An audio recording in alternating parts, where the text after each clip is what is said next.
Таза Кыргызстан форумуна Оштогу активист жаштар, бейөкмөт уюм өкүлдөрү жана жарандык коом өкүлдөрү чогулду. Алар Кыргызстан бүгүн жана эртең деген темада талкуу жүргүзүп, ар кимиси өз пикирлерин айтышты.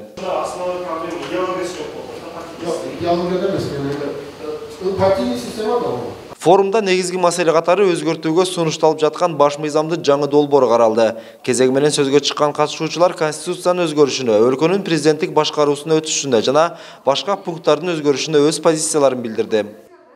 Эң көйгөйлүү жана эң негизги катары биз айтып кетелик, биринчи, жогорку кеңешке келген жаңы депутаттардын кызмат акысы акысыз болсун.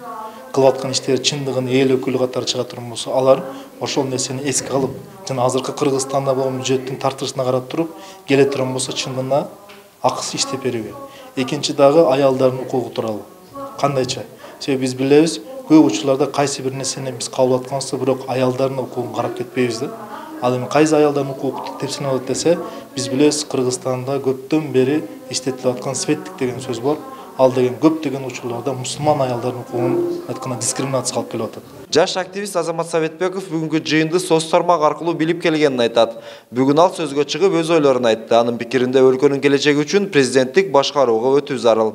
Менин оюмча, президенттик башкарууга биз барышыбыз керек деп ойлойм. Ошол эле убакта бирок биз толук эле президенттик башкаруу болуп парламентти жоюш керек дегенде мен алысмын. Ал парламентте дагы жарымын бир мандаттуу, жарымын партиялык тизме менен алып келиш керек. Себеп дегенде бул жерде партиянын да жакшы жактары бар.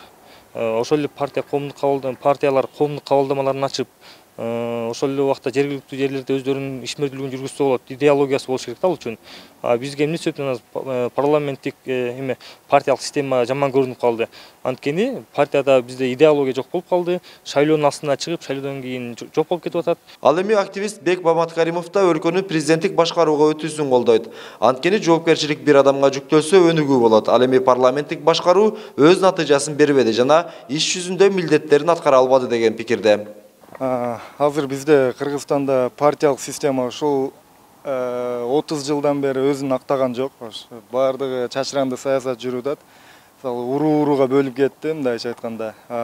Мен толугу менен президенттик башкарууну колдойм. Партиялык система бул жерде кандай десем, бар жок жерде мисалы өздөрүн дагы бөлүп атат, улуу муунду дагы бөлүп атат, жаштарды дагы бөлүп атат.